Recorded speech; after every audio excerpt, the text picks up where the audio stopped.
You are listening to the Booktrospective Podcast, a podcast for all types of books. And even though we read all types of books across all different types of genres, we want to give a disclaimer. Many of our books and a lot of our content sometimes is intended for mature audiences. And we don't believe in censorship, but we do want our listeners to have the opportunity to decide if our episode or podcast is good for them. So, with that, let's get into the episode. Hey, it's Dominique. And Keely. And you are listening to Booktrospective, and this week we are covering The Left Hand by Brittnay J. Sears. And we are recording back to back to back. There are no updates. Except for Keely went home in between this episode and the last one. So at the end of this episode, we will have the author on for an interview. It's our first time doing that, so we sent questions. We'll see how that goes. It's our first time doing that, so super exciting. But yeah, this was another author submission. We don't really know how to categorize this, so there's that. But yeah, Keely, do you have the blurb? I do. Muncie Public Library will discontinue Hoopla. Really? What the heck? Wait a minute. What about Libby? I hope to God not Libby. Oh my God. What the crap? Okay, I'm sorry. Continue. I know a lot of libraries have been discontinuing Hoopla. Why? Like, how is it super expensive or something? It says Hoopla users have enjoyed access. However, only 5% of our active card holders are using the service. They have until January 31st. What the heck? I like Hoopla because I don't have to wait in line.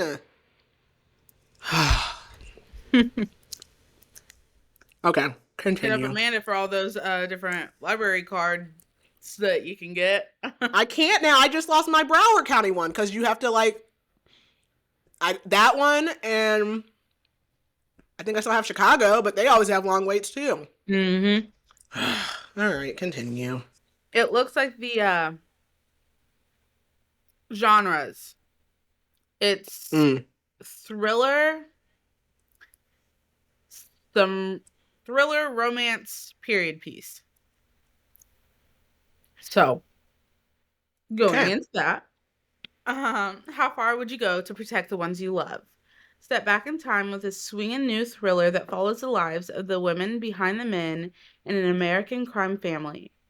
This romantic period piece will have you falling in love with the characters, even as you witness their darker moments.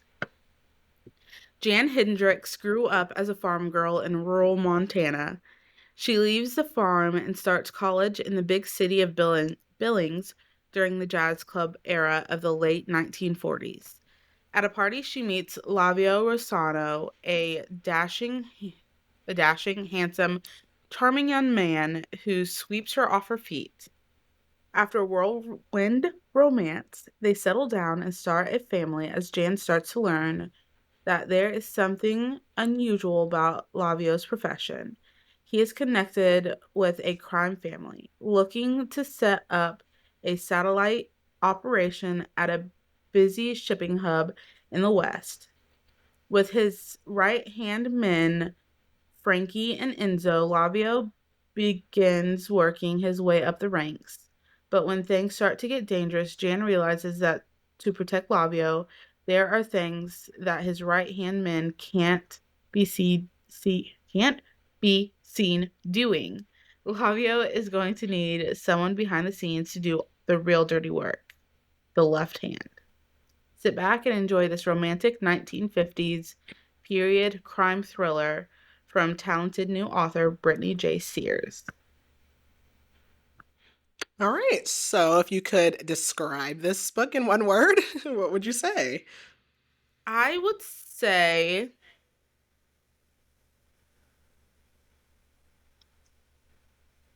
trying to think of I would say detailed.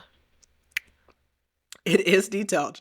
I would say I'm gonna say mobster.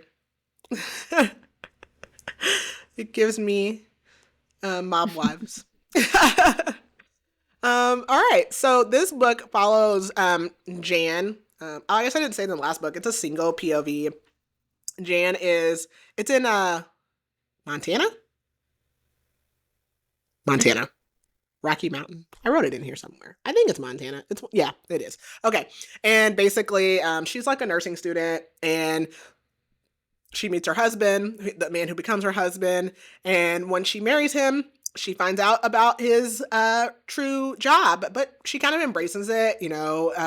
She becomes part of the family, but she gets involved. Gets a part of the family, and I feel like, as with like any like The Sopranos, any like mob type thing, there's always like there's a rat, there's something in the family, there's something that's going down. But that's what I was saying, when this book starts, it's actually her as being older, and her granddaughter is getting married and her husband has actually passed away at this time. So it's basically her like reflecting, her helping her granddaughter plan for her wedding, is reflecting back on like how she got involved in the family. So this book is actually releasing February 11th. Yeah. Yeah, February 11th. Walmart, Barnes & Noble, Kindle, will all have it available. So, is this her first book? Keely knows more than I do. I believe so. And she was a bookstore owner before becoming an author. So, congratulations on the transition. Okay, so we open up with our main character. Her name is Jan, and she's just like admiring her house and how like her body has changed. She is probably like 70 something. She said after 55 years of marriage, so she was an adult when they got married. So she's probably 75-ish. Yeah, and so her husband has passed away. They were married for 55 years. He passed away a few years ago, and she has a cane, and she just like laughs thinking about how when she got her cane, he was like, now we both have a third leg. That's hilarious. She's going to meet her granddaughter, who is named after her. Her granddaughter's name is Janice, and she's meeting her at Montana State University campus.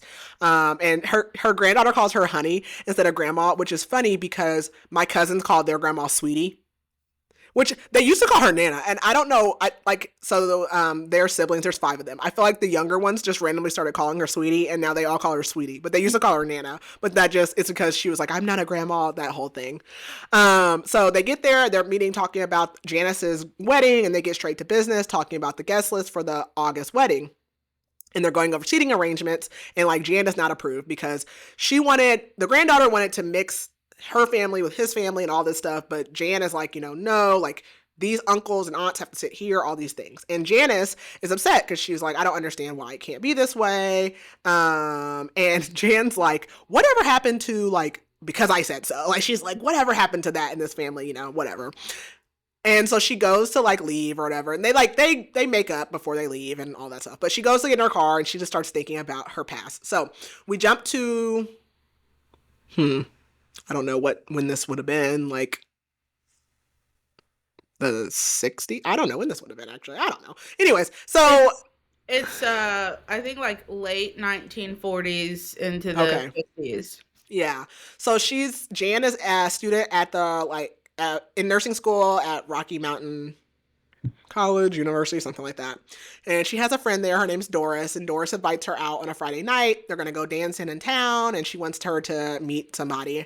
So Jan gets dressed up, and she actually is like doing her hair. She really doesn't normally get into like her looks much, and she feels like she's more book smart, and like other girls care more about their looks. But she goes to like leave, and like her skirt gets caught in the door, and then it like hits her. And I said, yep, I'd have been like, nope, staying home. That's it. But she comes out and Doris is like, oh, wow, like you look great. Like she's even got on red lipstick, which is her signature look now, because at the very beginning, she's like putting on her red lipstick. They go to like the local club, bar, whatever it is, and they meet like some other girls. They go in, and Doris introduces introduces Jan to Doris's cousin, Bradley. And Doris is already like annoyed. She doesn't want to meet Bradley. He's like short. He wears glasses. He has on this like poopy brown shirt. He came into town. He's like supposed to be investing in property. And she tries not to like insult him, even though like she really just wants to go out on the dance floor. And he like has a weird laugh, and like he laughs, so then Doris and her laugh at him, and he gets offended. He's like, I thought you said that this girl was quiet and sweet, to Doris. And Doris like is like, you don't know how to speak to a woman. And then like these two men like come up to Bradley. They like whisper something to him, and he looks scared all of a sudden. So they're like, you're gonna have to excuse him. He has to go home. He has a busy day tomorrow. And they like escort him out, and they're like, okay, whatever. And so Doris apologizes, and she's like, sorry, he sucked or whatever. And then she looks like shocked all of a sudden. And Jan turns, and they see this gorgeous man who is Laviolette Rossano, and we'll call him Lavio the rest of the book. He comes over to introduce himself to Jan, and Doris like excuses herself, and Jan can just like barely speak. He like offers her a drink and realizes like he's the reason that Bradley was like escorted out, because he wanted to come over and talk to her. And he asks her, you know, like, who are you, like when no one's around? And she says, I'm very introverted. I like to sew and read. And this is so funny to me. The server calls him Whitey, like that's his nickname, because his hair is like platinum blonde. And he takes her out dancing, and they leave that night, and she kind of feels sick, like wondering, am I ever going to see this man again? But he asks for her number. And so the next day she goes to her like parents' house. She actually has like 3 younger siblings, but she kind of feels like an only child. She actually misses them because she's moved out being at school, and her parents want her to stay for dinner, but she can't. And like when she gets back home, she thinks about Lavio again, and his confidence really made her feel like amazing, and she could just really see herself with him. And the next day he calls her, and he wants to spend the day with her. And he pulls up, he's got this baby blue Cadillac, and she forgets her purse, and he's like, I mean, what do you need a purse for? My kind of man. my kind of guy.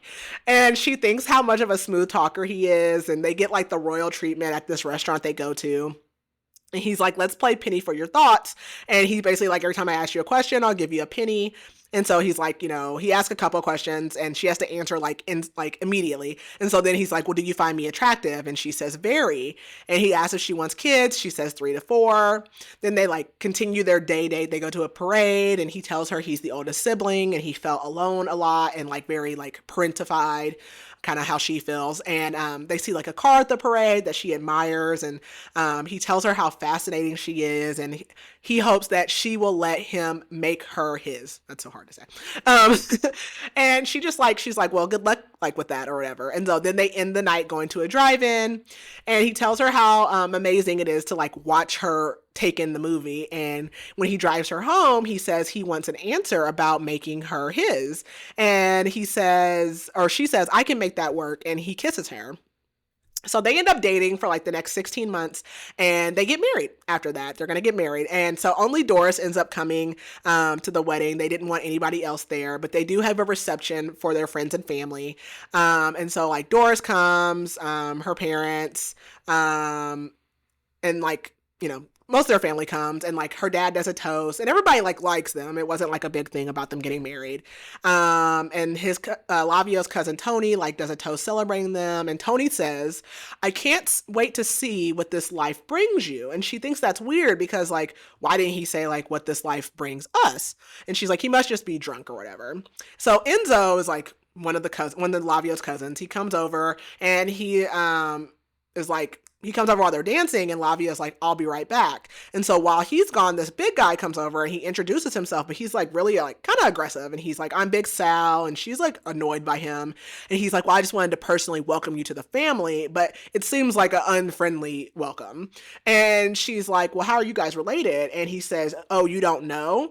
And she knows like he's playing with her. He has like this real smug look, and she's just super annoyed. And he says, well, ask your husband what you married into. It doesn't look like you're ready for it. So the next morning she does. She asks about Big Sal, and she asks like, you know, like, why did he laugh at me? And Lavio says like, it's nothing for you to worry about, but Jan is bothered by this. And she's like, why was he there if he seemed like he didn't want to be there? And Jan says, like, I'm owed an explanation, like, I'm your wife. And Lavio says, well, there's several things we must discuss, but there's some I can't share. And Lavio says, you know, me, Frankie, Tony, and we're not cousins. We work together. We moved here from Cleveland, and we get paid by the big boss. And she says, what do you mean the big boss? And basically like she gives him a bunch of questions, and they do like the back and forth. And she's like, well, why didn't the like big boss come to the wedding or whatever? And Lavio says, basically what they do is they work like logistics. for trucks and like cargo and like make sure stuff is on schedule. And if there's issues, they handle it. And she says, what do you mean handle it? And she's like wondering if this is legal, but she basically knows like this is not legal. And he just kind of like shrugs it off, and she's kind of scared. And he tells her, don't worry about it. I'm not going to give you details because you don't, the less you know, the better. And he says like, it won't affect our lives. It just pays the bills. And so he distracts her by taking her outside, and he has bought her this dream car from the parade, which was a Jaguar. So after this, like for their kind of like their honeymoon, they fly to Italy, and it's her first flight. So she's terrified, but they get there, they meet Lavio's family, and they like go to this beautiful home, and it's like massive. There's like a massive library, which we all love. And his aunt like really embraces her, is loving on her. The aunt's name is Kiara. Or Kier, can't remember how they pronounced it, or how it's, I don't know how it's pronounced. It's not an audiobook. My brain's rotted. But basically, they go shopping, and while they're there, like one of the like clerks or whatever is like, oh, like women are going to be jealous when they find out you married Lavio. And, basically the aunt tells her like how Lavio's parents were kind of terrible to him. Like they would leave him home with his brother for days, and his brother ended up dying like in his arms, and they didn't even know because they just would leave for days. And then like they remembered that they had children and came home and like found him. And he also has another brother, but he like does not speak to him. So like they spend their time with the family, and then when they go to leave, she sees one of the uncles give Lavio like an envelope full of cash. And so he admits like while they were there, he did do some business or whatever, and he's going to plan on buying a hunting cabin when they get back home. So come to find out, she is already pregnant, and they kind of keep that to themselves. So they get back, and they find like the cabin that they love, and they end up just paying cash for it, and they stay there, and they have a picnic, and they start hosting like family dinners all the time. Like she really likes to host. And shortly after they get back, Doris and Enzo get engaged. So like the family's all over for dinner, and Dora starts telling them like, how their whole engagement happened. And Sal also has a wife. Her name is Giovanna. And she seems pretty embarrassed because everyone starts telling like their engagement story. And basically the way Big Sal proposed, if you can call it that, was he's like, he doesn't even let her tell her. He's like, oh, well, I just took her to the store and made her pick out a ring. And then I said, here. Read the room. No. And you can tell like it's not, no one thinks this is romantic. And Jan doesn't really want to share their engagement story because it seems like it's been pretty private, but Lavio speaks up, and he basically says that he proposed by setting up a scavenger hunt to all the places they went to, like on their, like when they were dating. And then there was a picnic, and then he brought her, like her favorite book, and it had a note in it. And then the last clue was to the drive-in, which is where they watched their first movie. But they had like a private viewing or whatever. And then on the screen, it popped up there, and it said like Lavio and Jan. And then he got down on like one knee and proposed to her.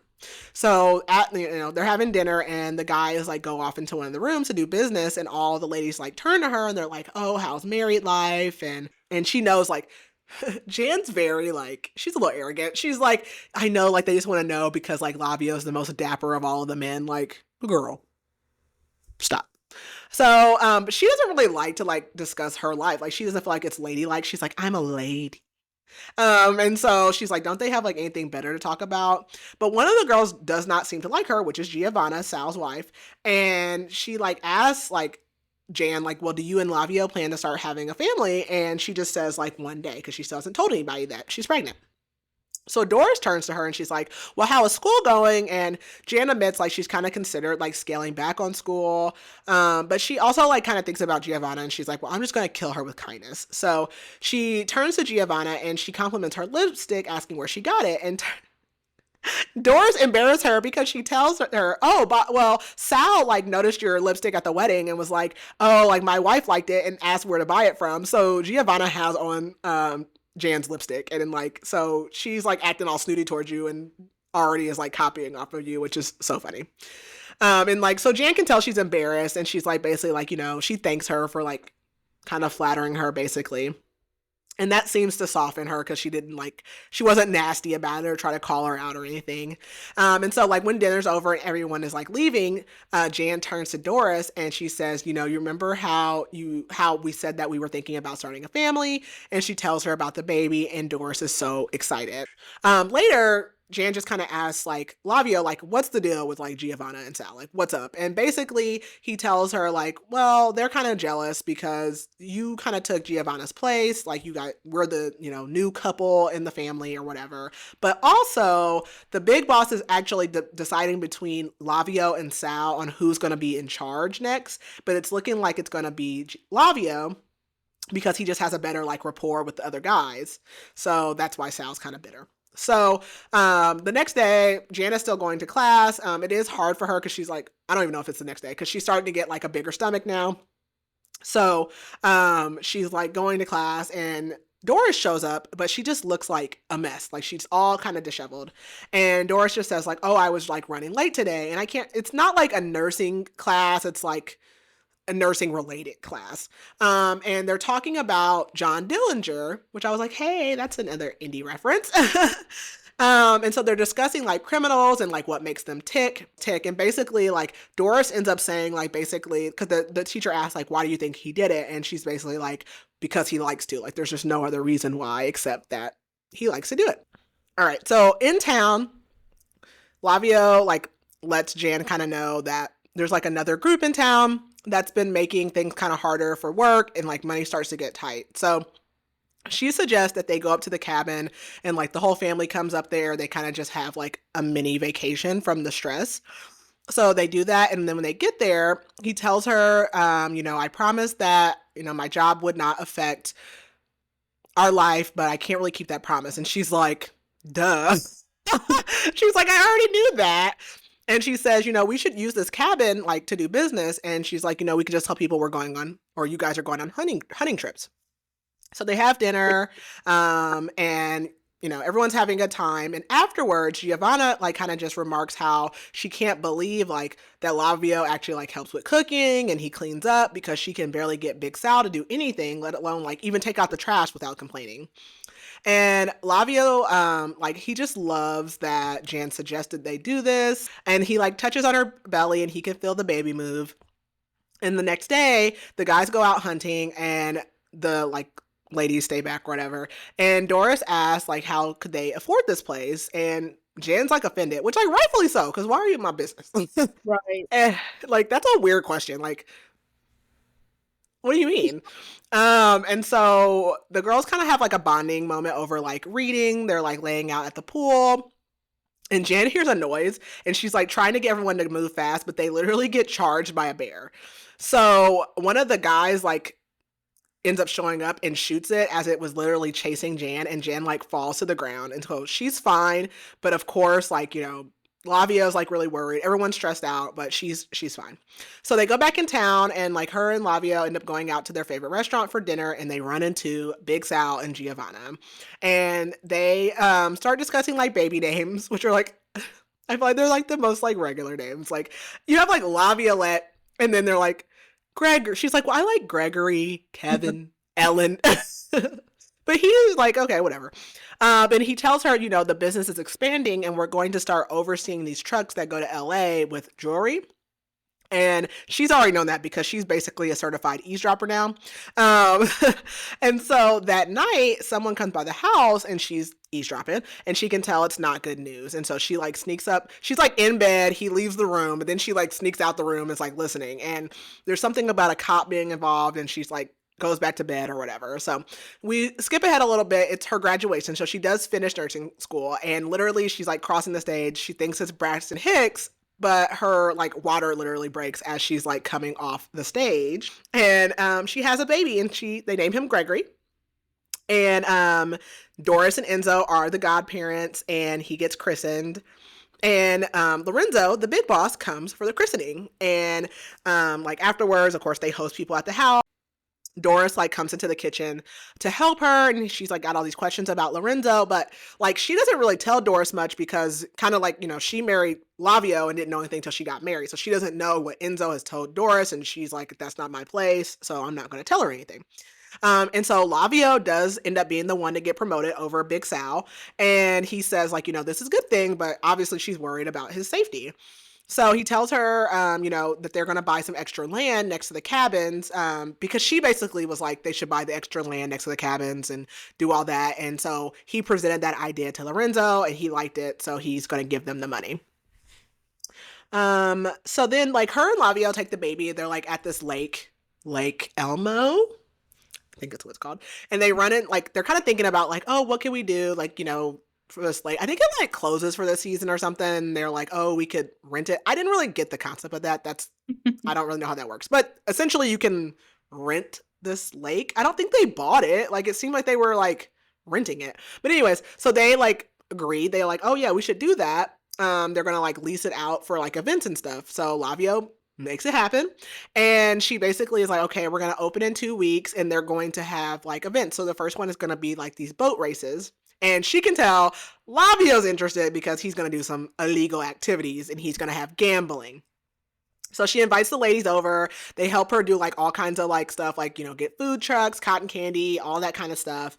And they plan for this. So then one day, leading up to this, Lavio comes home with a damaged hand and he's like, oh, occupational hazard. Okay. And she's like, he's barely been sleeping. He's been out late. Like, she doesn't think he's cheating. Like, she just thinks the job. She never thinks he's cheating. And he never does. Like, he's not that kind of guy. He is a good husband. That's the one thing. So she actually ends up turning down like getting a nursing job. She decides to be a stay-at-home mom. And she tells him like, you should let me help with the business. And he's like, no, that's not how things are done in this family. So she argues with him and she's like, we could take shifts. Like, so one of us is always with the baby. And he gets kind of angry and like is walking over her. And she's like, oh my God, like, is this the man I married? But he just kisses her and he's like, we could talk about it tomorrow. Like, I need to sleep. So he does. Like, the next day he gets up, they talk logistics. He tells her, like, he still doesn't want her knowing, like, exactly what the products are, like, that they're moving around. But he tells her, and it's stolen furs. So, basically, they have these stolen furs. They're not moving as fast as they should be, but she has a plan for that. This kind of confused me a little bit, because this is me getting lost in the logistics of it. So, they buy a house that's kind of by Big Sal and Giovanna's to fix it up. But I feel like, did they ever do anything with this house? I feel like they end up with like lots of houses, but I don't know if they ever did anything with them. Or that could be me. But they end up getting a house, and I don't know if it was just for storage or what. That might just be me. And so they go to see the house, and like Big Sal and Giovanna invite themselves over as well. And Big Sal's like, oh, I hate it, which great, because it's not like you're buying it. No one asked you. I don't know. And so Lavio buys it, and he puts it in Jan's name. Like, this is for her.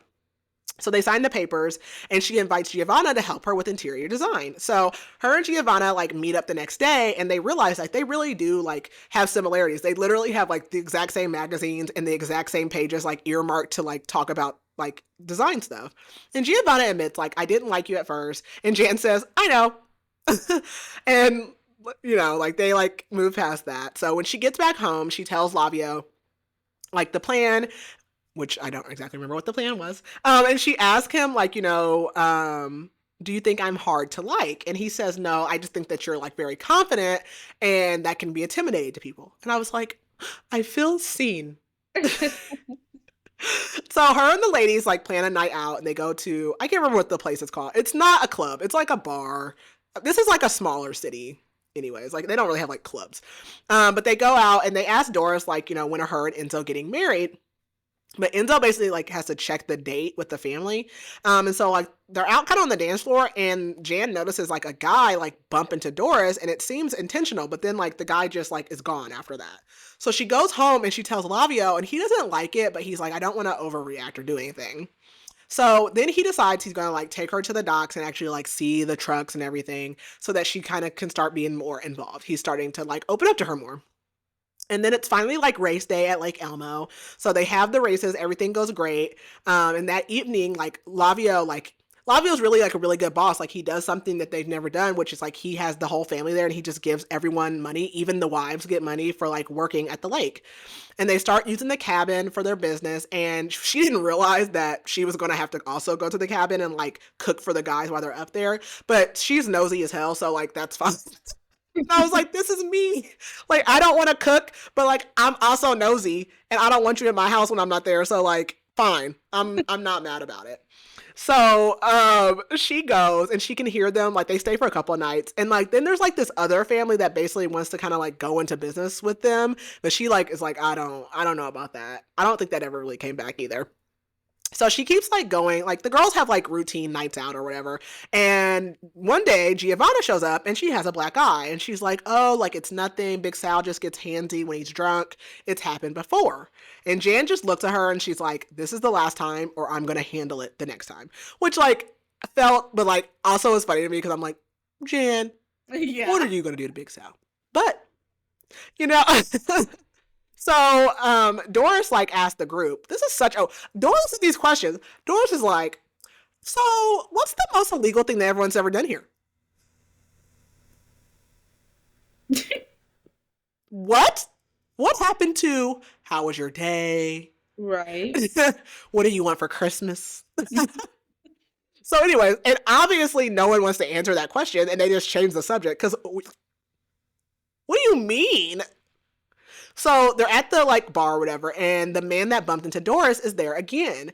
And Jan notices that there's also like some guys like watching their group, and she starts to assume that they're cops, but they don't like do anything. And when she gets home, she tells Lavio about the guy, and she says, I think that they're cops. And the next day, he tells Big Sal and Frankie about it.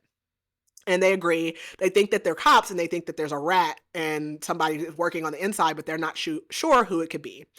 And so they've kind of like been thinking about it. Evie, I didn't know you were here. Hello there, friend.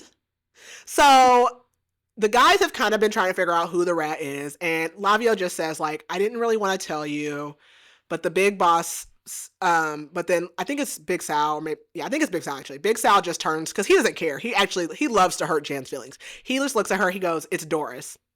And so Jan is obviously shocked and knows that Sal just wanted to hurt her. And she realizes, like, she looks around the room and Enzo's not here because they haven't told him yet. And they're like, we know it's going to break his heart. And Jan asks, like, well, how do you know? And Lavio says that they have been suspicious because she told Lavio about that day in class when they talked about John Dillinger. And then about, like, the first time that the guy bumped into Doris at the club, they started looking into stuff. And Sal apparently has been following her, and that's why Lorenzo came to the christening, because they have already included him in on like their thoughts about Doris. And so they pull out some pictures and they have like photos of her giving evidence to the cops. And so Jan's like, let me handle it or whatever. So she arranges to do like a lunch and shopping day with Doris for like her wedding. And she's like, we can go to this lingerie store for your wedding, all this stuff. So she waits until Doris gets into the dressing room. She gets like basically completely undressed and she like goes in. And she's like, well, before she even does that, she sits outside and she's like asking her, she's like, oh, like asking her about her life. And she's like, I thought she wanted to do nursing, but she's like, you weren't in any of the nursing classes with me. They only had one class together and it wasn't like a nursing class. It was like a medical type class. And she's like, yeah, like I wanted to do nursing, but I changed my mind. And so Jan like sneaks into the dressing room holding a knife and goes, have you ever thought about being a cop? And like just like pulls the knife on her and calls her out. And Doris is like, please, like I'm your friend. I love you. And Doris says, the night that you met your husband, I had orders to keep an eye out. I didn't know that you were going to fall in love and marry him. But my handler told me like that he loved that you guys were together and to keep like following you guys. Which I'm like, at this point, it's been like years, hasn't it? Like, how long are we going to do this? And so she's like, I love Enzo. Like, I've never talked to him about the details.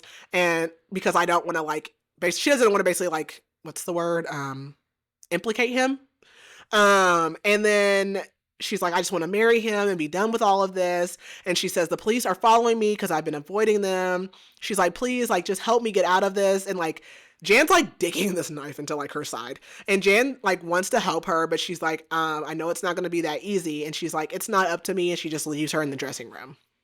So she heads over to the warehouse to see Lavio, and she's clearly upset, and like her husband goes to comfort her, and Big Sal says like, oh, for Christ's sake, like she can't handle it. She doesn't have the stomach for this family, blah, blah, blah, blah, blah. And Lavio, bam, just slaps him. And I'm like, finally, somebody put Big Sal in his place. So basically Lavio like turns to him. He's like, keep my wife's name. I'm just... No, but he turns to Big Sal and he's like, I'll kill you if you ever speak to her like that again. Like, king. Yes. And so he asks Jan, like, did you tell her anything about moving the fur coats? And Jan says no. And Lavio says, like, I don't think we should tell Enzo just yet. And he tells her to go home, get some rest, and we'll handle it. So she's on her way home. She literally has to pull over and, like, throw up. Like, she's so sick.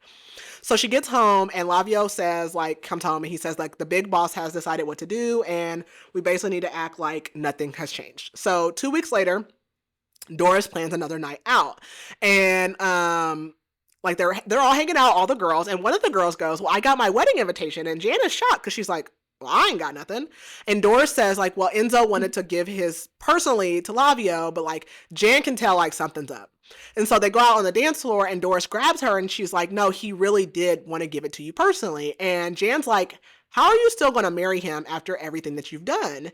And Jan starts to walk away from Doris, and Doris says, I didn't want to have to do this. And she tries to put handcuffs on Jan. And Jan, like, she, like, slams Doris up against the wall. And Doris says, like, I know you've been using our girls' nights to move those coats. And Jan can tell, like, Doris thinks she has something on me, but I am already one step ahead of her. Jan says, you mean how you've been moving those coats? And she says, my husband had suspicions on you all of this time and made sure that only your car was used to move the coats. And everyone's known but her and Enzo, and like Doris is hysterical at this point. And so then Jan like punches her in the side where she cut her like a couple weeks ago, and she says, we're done. So then like Giovanna and like the other girls come over, and Doris just like runs out. And so they all go home, and Doris never makes it home that night. So Giovanna had called Lavio or Big Sal, one of them, when she saw Doris trying to put the cuffs on Jan. And so everyone comes over the next morning. They turn on the news, and basically Doris was found dead in an apparent drunk driving wreck, a single car accident. And Jan just goes to her room crying because, like, obviously she knew this was probably going to happen, but, like, it still was somebody she cared about. And Enzo decides he's going to leave, like, because he thinks that this is the truth. Like, he doesn't know the truth. So he's like, I'm going to go to Cleveland. He's grieving Doris. And basically Lorenzo tells Lavio, like, when Enzo gets to Cleveland, he'll tell him the truth about Doris. So Big Sal is like super smug like this whole time. He's like, I wonder what the big boss would think about how much you messed this whole thing up to Lavio, because he feels like Lavio dropped the ball, basically. And Lavio says, I am the big boss. Oh. What? And Giovanna is shocked, and they're both like, what? And they're like, when did he pick you? And Lavio says, it doesn't matter. But let's circle back to how you said, what Big Sal said was how you specifically said how I shit the bed on this one. And Sal tells Giovanna to get her stuff and get in the car, and they leave.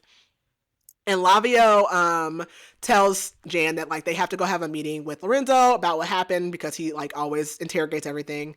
And basically Enzo will be there too.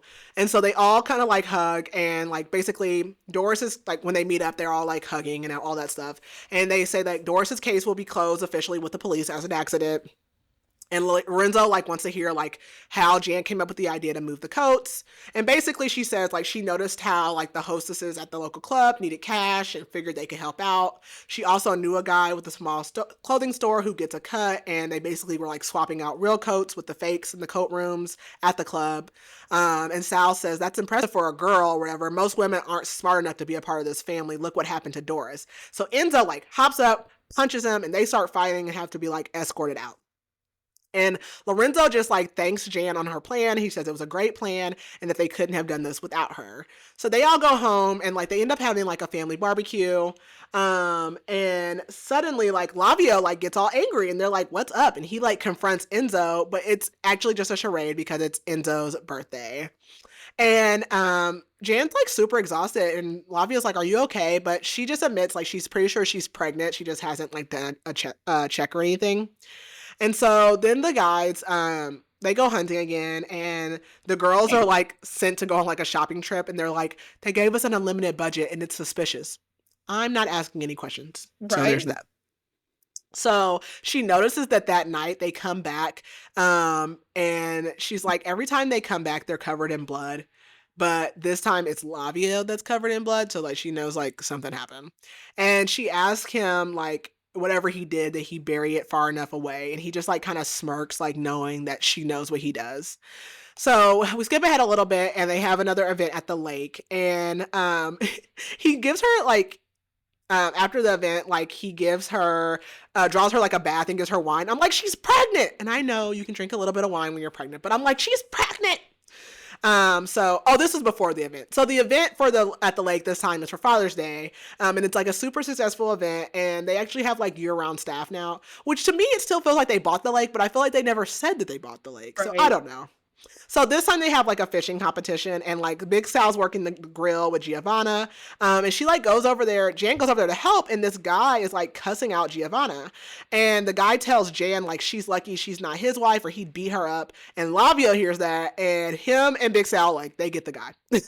And so Lavio comes back, like, wiping blood off his hand again, and Jan's upset because she's like, this is going to bring attention to us, and when they get home, like, she wishes him a happy Father's Day, and they just, like, make up and everything. Yeah.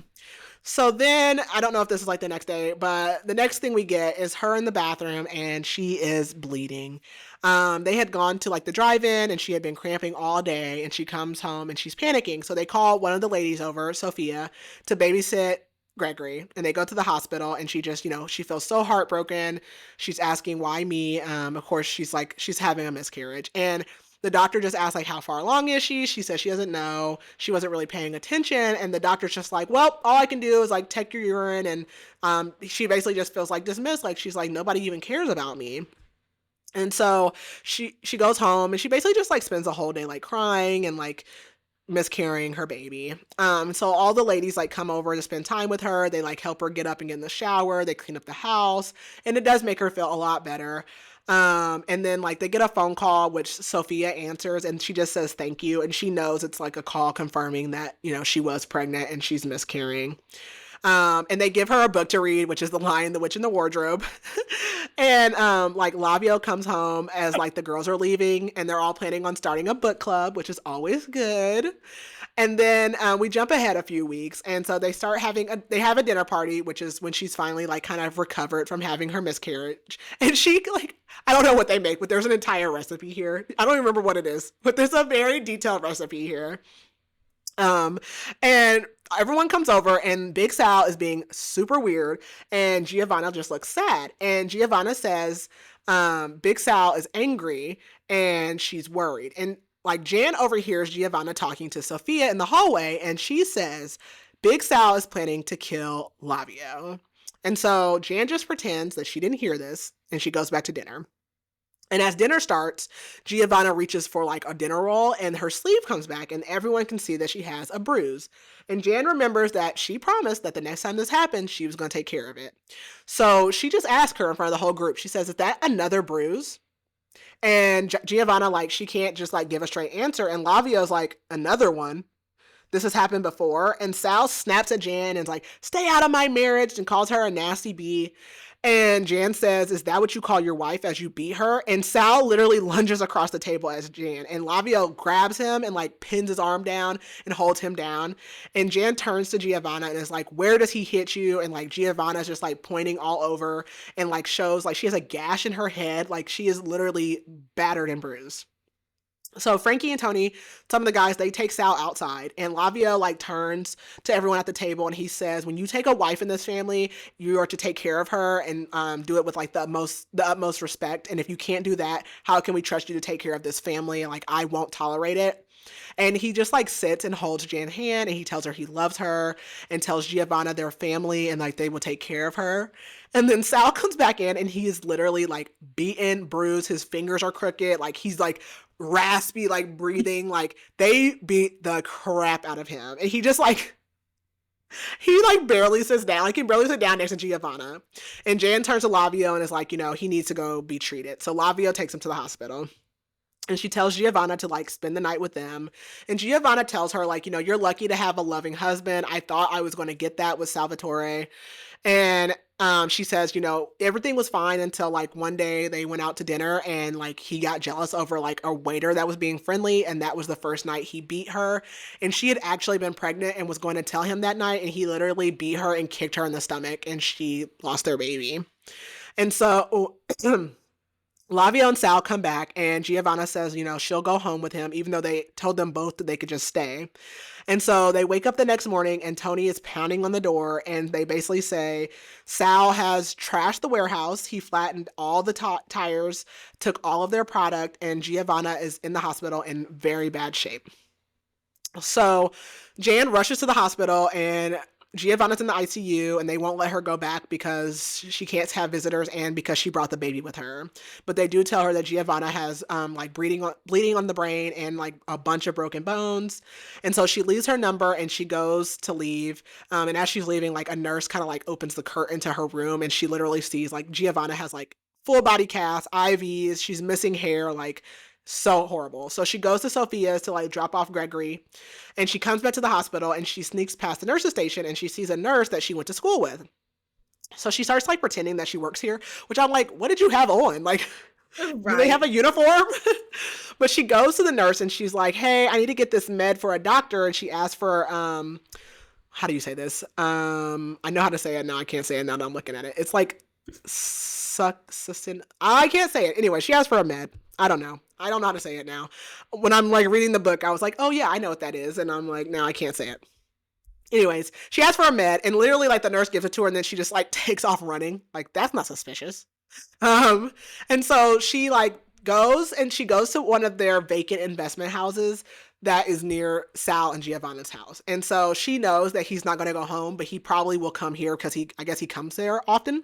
So she hides in the back and she waits for him to come in and she sets up all these tools and he comes in and she literally like, he pees, he doesn't wash his hands. Like, he's disgusting.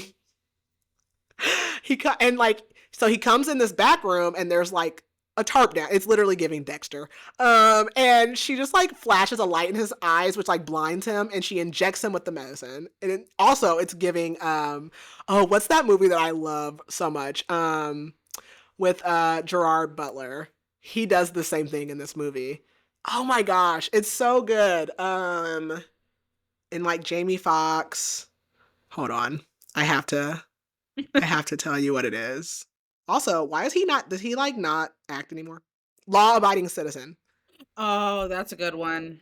Yes. So she basically tells him like he's paralyzed. She says that, I'm going to keep injecting you over and over again and that you'll be paralyzed, but you're going to be awake and you're going to feel everything. And she tells him like, I heard that you wanted to kill Lavio. And like Sal is literally crying and she stuffs his mouth like full of cotton balls. And she says, I'm going to share my favorite Bible verses with you. And the first one is basically like, if you, something with your eye. I didn't write that one down right. Something with your right eye, then you should tear it out. If your right eye causes you to sin, then you should tear it out. And then like, if your right hand causes you to sin, you should cut it off and throw it away. So she does. She, takes out his right eye with a spoon and she cuts off his right hand. And then it's like, if your foot causes you to stumble, then cut it off. So she takes off his right foot and then she does all of his limbs on the other side. And then she rips out his tongue and then his teeth and she's like continuously injecting him. And eventually the medicine just causes him to have like a heart attack and he dies. So she calls Lavio and she's like, bring the guys. And they show up and she's like, oh my God, he's not going to love me anymore. I'm disgusting. But she just tells them like, I had to protect us. And so like they come in and they're like, yeah, this is a big job. And he could care less. Like, he does not care. They clean it up. Like, they grind his teeth up in the blender and flush it. Yeah, they take care of it. And Lavio just, like, has her change clothes, go get Gregory, and go home. And she, like, gets Gregory to bed, and then she, like, showers, like, just thinking how lucky she is to have Lavio. And the next morning, like, she wakes up, and he's just, like, getting her coffee ready and tells her, like, everyone's going to come over. And Giovanna is awake now, so she can have guests. And she tells him, like, I did, like, a horrible thing. And he's, like, he's not upset. And he says, she's a wicked girl that needs punished. And she's like, I think he likes this. Like, okay. And even Lorenzo shows up, and they question her, but like the family defends everything that she did. And she's like, I would do it again if it meant protecting my family. And basically they cleaned up all of the evidence. They burned her clothes. They dumped the ashes like in the Yellowstone River, and they buried Sal's bones at like an Indian preservation. So they all go to see Giovanna, and she tries to tell Jan like about Sal's plan for Lavio, but she just like hands her his wedding ring. And so she obviously like knows what that means, and she just starts crying. And she says, he'll never hurt you again. And Jan knows, like, obviously she's already done it, but she was like, I would kill for my family. And she tells Giovanna enough, but she doesn't tell her like the exact details. And Giovanna tells her, what happened that night when they went home. And she just says, I loved him, like he was my husband, but she's not angry. She loves Jan. And she stays with Jan and Lavio until like she sells her house and she finds a new one. And the girls get together and they plan like a final like lake event, which is for Halloween. It's just for women. And they're basically doing a witches paddleboard thing where they all have to dress up as witches and try to paddleboard across the lake. So they're all going across, and like Giovanna flips Sophia over, and then they catch up to Jan and like flip her over too. So there's just like witches hats like floating across the lake. And basically, like, Jan is still reflecting this whole time. So she's like thinking, like, as the years went on, like the business grew, like she brought in her younger siblings eventually. Enzo does end up getting married. Giovanna stayed single after this. Frankie never settled down. Tony and Sophia ended up adopting 2 boys from Sicily. Her and Lavio ended up having 2 more kids, and they used all of the names she wanted. So Gregory, Kevin, Ellen. Ellen is actually deaf. Lavio ends up dying from cancer, but he dies at home, which is what he wanted. And she hates being without him. But before he died, like he offered his like head position to Gregory, but Gregory, he likes to travel a lot. So Kevin is actually like the more like business-minded one, so he took over. And Kevin is also like on the city council. So we come back to present time, and it is Janice's wedding. Janice looks amazing. Jan gives her something blue, which are these blue diamond earrings that she got when she had Janice's dad, which I'm assuming is Kevin. I don't know that it ever officially said, but I'm assuming it's Kevin. And then she goes and like has her seat at the wedding next to the seat that's reserved for Lavio. And that is it. The end. So what did you think? Sorry. Was I frozen? Yeah. I was about to say. You were for a second. Okay. I enjoyed it. I rated it 3.25, I believe. I have to see. You can keep talking about it though. Yeah. 3.25. It was very descriptive. Huge jump from our last book. But yeah, no, it was a good book. I think I rated it 3, but I actually do think I want to give it a 3.5. Now that I'm like reading my notes again, I think I did get a little like suckered down in the details. Yeah. But then like I do enjoy this story again. Mm-hmm. So it is a comparison. Like I like the last book, we did not have enough details, and then here we had details, but we had them in places that I didn't need them sometimes. But again, I do enjoy this story, so I did want to bump that up. But yeah, like I don't know. Like Jan's funny. Like she is a little arrogant. Like she's like, I'm a boss, which she may be, and I do think that I think behind every semi-strong man there's a stronger woman. Like, I'm a firm believer in that. But yeah, no, I think I don't know, I like it. I think it, the whole like Doris thing, like that sucks. Yeah. And the Enzo thing, like, Big Sal, I was so like, yes, I love what happened to him. I loved what happened to him. He got everything he deserved. Yep. Exactly, and how he deserved it too. Like, I don't think there's a better way. I love the torture. So like, yeah, no, I think this is her first book. I think she did like great. Again, it's not like super long, which is nice, and I think for like starting this out, like I think it's great, and I like the story, for sure. So yeah, that's my thoughts on it. Yeah. There aren't going to be any reviews because this is not out yet, but we do have the interview that I'm going to plug at the. I don't know. I'll probably plug it here. I don't know if I'll plug it here or like at the very end. Good. How are you doing today? I'm good. How are you? Good. Good. I love your book wall. That is so cute. Thank you so much. A lot of Yeah. them they moved with me from the bookstore in Georgia. So, Keely, do you want to ask questions? Do you want me? What do you Yep, want to do? I can ask questions. I'll let Keely do that. But it is okay. wonderful to meet you. Thank you for You too. doing I this. really appreciate you guys having me on. Oh, Yeah. absolutely. This will be our first successful author interview. So so I just want to start out by just asking you about yourself. Tell us a bit about you, about, your bookstore journey, then your journey as an author and all that. Yeah. So, I ran through all the questions that you guys sent over to me, and I told my husband about the bookstore one, and I was like, how honest should I be with them? And he's like, babe, Well, just I'm a let it all bookstore out. owner, so Oh, okay, good. Yeah. All right. So, here you go. Here's my story. We moved to Georgia because my husband was in the military and we had 4 boys. And they all went off to school, and I was still a stay-at-home mom. And I was like, what am I going to do with myself? I love books. I read all the time. So I went and applied at Barnes and Noble. And mind you, my background, I had a college degree. I worked in customer service. I was a barista before. And so when I filled out the application and I got the response back saying that I wasn't qualified for the position, some pettiness came out. And I thought, well, I'm just going to open my own bookstore and coffee shop then.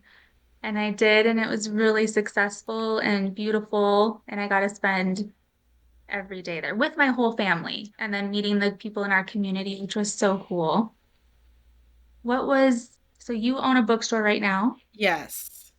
Okay, what is the name? Because I need to add that to my bookshop.org. Ink Drinkers Anonymous. Okay, would you email that to me? Because I'm going to forget the name with my brain. Yeah, for sure. Okay. Thank you. But so the bookstore I had was the Inside Story Bookstore and Cafe, and that was in Houston, Georgia. And I owned that for about 2.5 to 3 years before we sold it and moved back to Montana. So how long have you been in Montana? So we're originally from Montana, but then with the Army, we kind of moved around all over the place. And then when my oldest was going to start high school, we sat down kind of as a family and talked, and we're like, well, if we know we want to be back with family, then we should probably just move before you start high school so you can figure out or like finish all 4 years. So when did you start writing? Oh my gosh. Okay. So books are obviously a huge passion of ours, right? But I never thought I could articulate myself in such a way where it could be put into a book. So I thought, well, I'm just going to keep reading and just I'm going to put that in the back burner and not be interested in it. Just kind of realize that's not my journey, right? And then I went on vacation with my kids this summer, and the story would not leave my mind. I'm listening to audiobooks as we're driving, and I was like, you know what? I'm just gonna, when we get home from the trip, just gonna sit down, I'm just gonna do it. Even if nothing comes of it, even if it never gets published, or if I don't even finish it, it's not a big deal. I just want to get it out on paper. And that's kind of where it started. But it took me only a month to write The Left Hand. Wow. Yeah, but I feel like that's probably because it is based on my family. So I already knew the characters, I already knew the plot, so I was just kind of getting it all out and making it flow. So going off of that, Yeah. what led you to this story? what motivated you to write this of, any story you could write. Yeah. Why the left hand? Why this one? Mm-hmm. So, the left hand is based on my great-grandparents, Lavio and Jan, and they actually adopted me when I was 10 and raised me up until they passed my grandfather passed when I was 14, and my grandmother passed when I was 19. So writing this was kind of a way for me to bring them back to life a little bit and immerse myself into a world with them again. So it was emotional, but it was fun and it was really special and all those things rolled up into one. So you said that the characters and the story is inspired by your family. How closely does the left hand follow your family history? Well, so it is a fiction-based story on my grandparents, but it's well known amongst my family members that my grandfather would constantly get himself into some trouble, and my grandma was the one to always bail him out. That was her job. So writing this was very fitting. That's cute. I love that. So this is a question that we answer going into every book.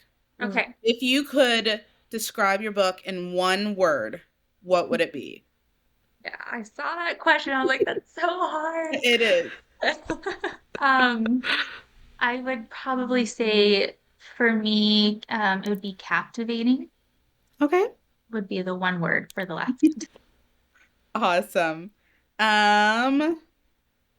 Let's see. Did you have like a particular writing ritual when you would sit down to write, or?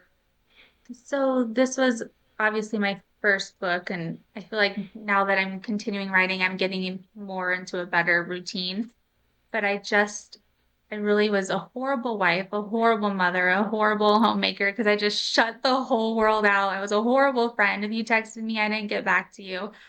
And I really just kind of locked myself away for about a month to get this all out on paper. That was it. It's not even good advice. I don't recommend it. I don't even think I ate. It's so bad. Yeah, I saw in your acknowledgments that you said that you probably wouldn't have like made it if I your wouldn't have if it husband was, had. yeah. Let's see, what else do we have? What was your favorite scene, chapter, or part of the book to write, and why? Okay, so my favorite would be when my grandparents meet for the first time. I just thought that was so special and cute. And then my favorite chapter to write was the dinner scene where they're all sitting together, everyone in the family, and they're talking about how they proposed to one another. It was just so fun. I love their interactions with one another. And the ladies, I feel like their personalities really came out in that scene. So that was fun for me as well. And I did see that you asked I think it was the hardest chapter, the emotional.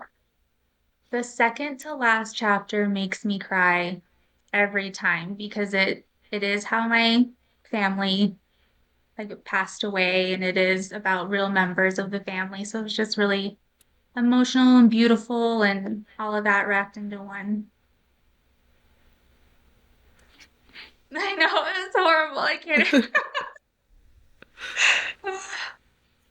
So, is there anything that you want us and readers to know about you, about your book, about anything that you have in the works? So right now I'm working on a series. It's a brothel series. It's kind of reverse Jack the Ripper, where the sex workers murder their abusers. So Ooh. it's dark, but it's really fun to write. Um, but I just want people to know, like for the left hand, it is available for pre-order, but please go to like bookshop.org or your local bookstores and support them that way. And it will be available on Libro FM in a couple months, I Awesome. think. Yeah. Nice. So are you traditionally publishing or are you self-publishing? Self-publishing. You're doing the dang thing, I'm doing though. it. I'm doing it. You go with him Marketing, all too? that stuff. Yeah. But I did want to ask you about you two. Are you friends? Are you sisters? Are you Yes. So we are friends. okay? Prior to the podcast, we didn't know each other. What? Okay, that's No, kind of cool. I just slid in Keely's DMs. You guys. Yeah, And she Keely, you were just opened like, the sure. bookstore. Yeah. Yeah. And we go like a week without seeing each other, and we're like, oh my gosh, what are we doing? Oh, you guys are best friends. Yeah. That is so organic. I love that so much. You need to put that out there so people like your listeners can hear it because that's amazing. Yeah. Yeah, I just was like, I read a lot and I wanted to do a podcast and I was like, well, this girl owns a bookstore, so I am assuming she reads a lot.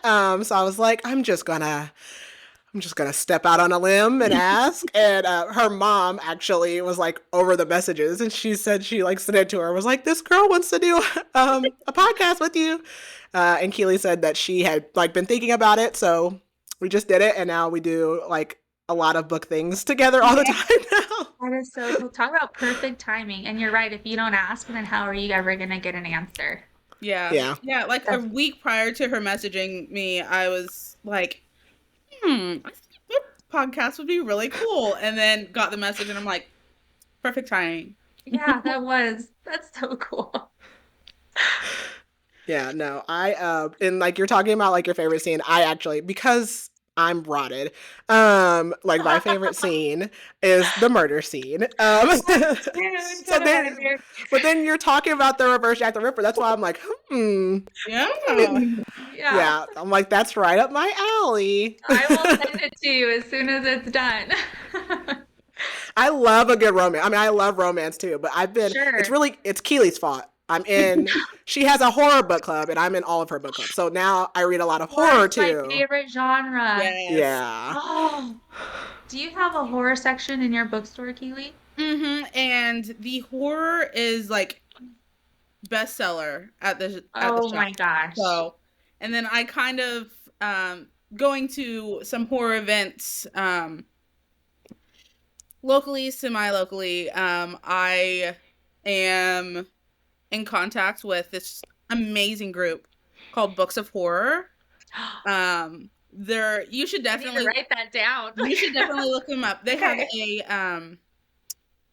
a Facebook page. They're on Facebook and they do events like all through the Midwest. And they have like horror conventions and they get like indie horror authors and like big name horror authors too. Yeah. It's awesome. So I've been in talks with them about doing stuff too. So yeah. Well, I'm going to keep an eye out on your page then and see what you end up doing because that sounds so cool. Yeah. Are you guys reading anything? I'm sorry. No, you're fine. I'm just chatting. No. We're always reading things. What are we reading? What are you reading, Keely?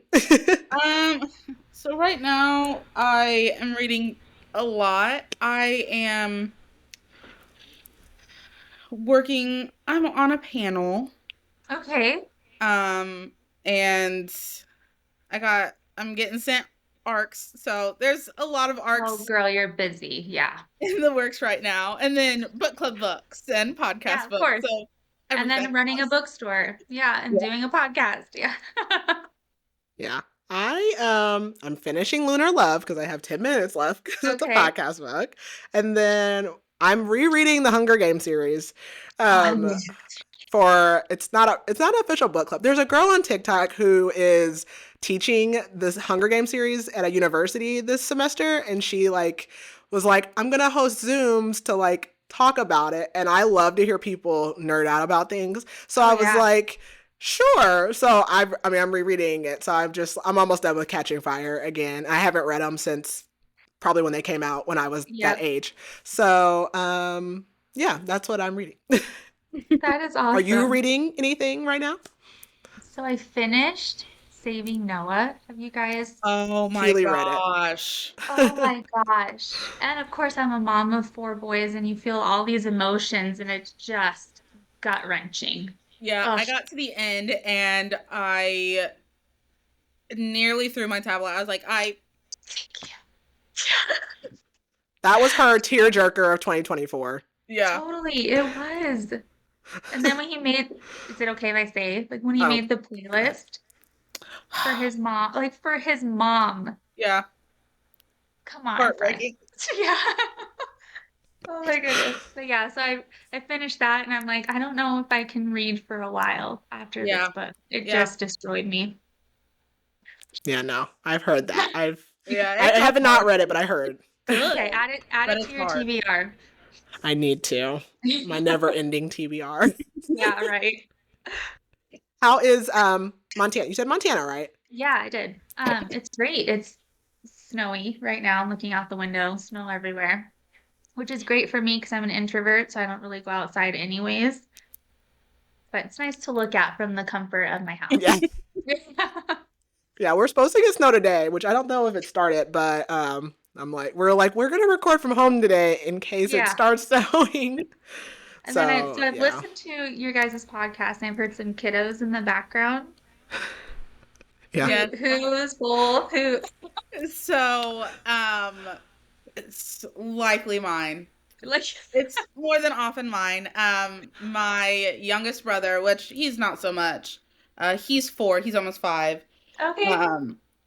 Which we were previously recording I was at my mom's house, but he was getting a little rambunctious, so I came to my apartment. But the one that you probably heard is my niece, Carson, KG. Yeah. I loved it though. It made the podcast so much more better. I was like smiling the whole time when I could hear him in the background. It was cool. Yeah, mine are never around because we normally record at the bookstore. So I have 2. I have a 11-year-old and a 6-year-old, but I leave them at home.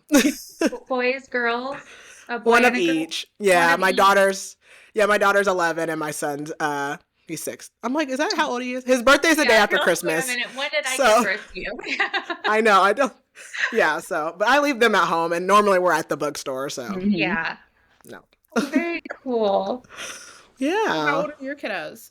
Oh my gosh. 16, 15, 14, and 10. Oh, fun. Yeah, we went bam, bam, bam, and then there was Afghanistan, and then he came home, and of course I got pregnant. So you're dealing with a lot of teenage emotions right now. Yes, and boys. Like, who are you? I don't even know you right now. All these hormones are just flowing in. It's horrible. I can't wait. Can't wait to be out of this stage. Yeah, my youngest sister is 14. So, yeah. The teenage. I was a horrible teenager, so it's probably just payback. Well, my daughter's not a teenager, but she might as well be. I mean, she's close enough. Yeah. I'm dreading it because she's 11 and everything is an argument. Everything. Like, So you should be a lawyer one day because you just push back on everything and you have arguments ready for everything. I'm just like, God, can you just go with what I'm saying for once? Just I know. I said, why do you live with me? Why you don't trust me? I'm like, you don't trust anything I say. I don't know why are you here? It's crazy. No. We're just here to put a roof over their head and feed them and clothe them. That's it. That is true. Well, do you have, I think I know, but if you want to say it, your socials or websites or... Oh, sure. So my website is just www.brittnayjsears.com. And then my socials are at Brittnay J Sears author. And that is it. And you're on Instagram. Yeah, Instagram. That's it. Yeah. Okay. Well, guys, thank you so much for this opportunity. It was great meeting you two. You as well. And then when you have a chance, Keely, can you just send me the name of your bookstore so I Absolutely. Okay, so I can follow it. Yes, we will definitely send you an email, and then just watch for it to drop. I see you like interact. I run most of the social media, so I Okay, see so you you. see. Okay. Yep. And we appreciate it because we're still growing. So thank you for Yeah. reaching out and considering us too. Oh my gosh, this is great. I appreciate it. I Yes. hope you guys have a wonderful day. You as well. Yes. Thank you. Bye. Bye. I'll plug it somewhere, but Yeah. you'll hear it wherever you hear it. But okay, so our next book is Lunar Love by Lauren Kung Jessen, I believe. I think so. And that is a romance. Yes. And they're both mixed race, but it's like an Asian romance. Yeah. So yeah, that is our next book. Are there any other updates? Is there anything coming up? When does this episode come out? Oh, tomorrow, if you're listening to this, tomorrow Onyx Storm releases. So we're super excited about that. We will review it. Like, I think I just stuck it on the calendar somewhere in my mind. It's probably like in March to give people time. Yeah. Yeah, but we will review it. Super excited for that. And I don't know that we have anything coming up for right now. So I think that is it. And we will talk to you guys next time.